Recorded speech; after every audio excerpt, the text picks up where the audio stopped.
ఈరోజు ఇంత ఎండలో షాడోని ఎక్కడ తీసుకెళ్తున్నాం మేము అనుకుంటున్నారా? హాయ్ ఫ్రెండ్స్ అందరికీ. వీడికి ఈరోజు హాస్పిటల్కి తీసుకెళ్తున్నాం షాడోని. అంత ఎండ వస్తుందని వాడికి క్లాత్ తడిపి మీద కప్పి మరీ బండి మీద తీసుకొచ్చాము. హాస్పిటల్కి వచ్చేసాము. ఇక్కడ నెంబర్ రాపియాలి. హాస్పిటల్కి వచ్చినా ఎప్పుడు హాస్పిటల్కి వెళ్ళినా కానీ ఇంతకుముందు కూడా తీసుకొచ్చాము.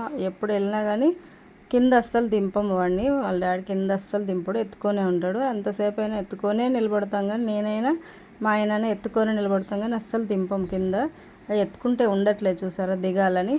ఎందుకంటే ఇక గవర్నమెంట్ హాస్పిటల్ కదా, ఇంకా దింపితే ఇంకా అన్ని రకాల ప్రాబ్లమ్స్ ఉన్నాయి, డాగ్స్ వస్తాయి కదా, ఎందుకులే దింపటం అని దింపం అసలు. వాడికి నేల్స్ చూసారా బాగా పెరిగిపోయినాయని చూస్తుండు.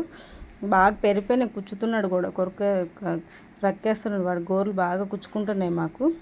హాస్పిటల్కి నెంబర్ తీసుకున్నాం, అక్కడ నెంబర్ రాయించుకోవాలి. నెంబర్ రాయించుకున్న తర్వాత ఇలా వచ్చేసి డాక్టర్ దగ్గరికి వెయిటింగ్ చేయాలి.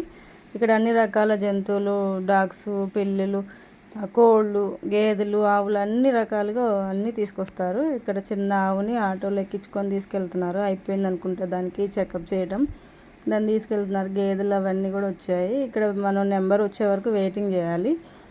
ఏమేమి డాగ్స్ వచ్చాయని చూస్తున్నాను. పిల్లికి చెకప్ చేస్తున్నారు డాక్టర్. ఇంకేమేమి డాగ్స్ వచ్చాయి, ఇది ఏ బ్రీడో కూడా నాకు తెలీదు. ఈ డాగ్స్ అన్నీ నేను చూస్తున్నాను. అండ్ దానికి మూతికి కట్టేసారు కొరుకుతుందని. వ్యాక్సిన్ వేసారా లేదా నెక్స్ట్ పార్ట్లో చెప్తాను. Okay friends, bye.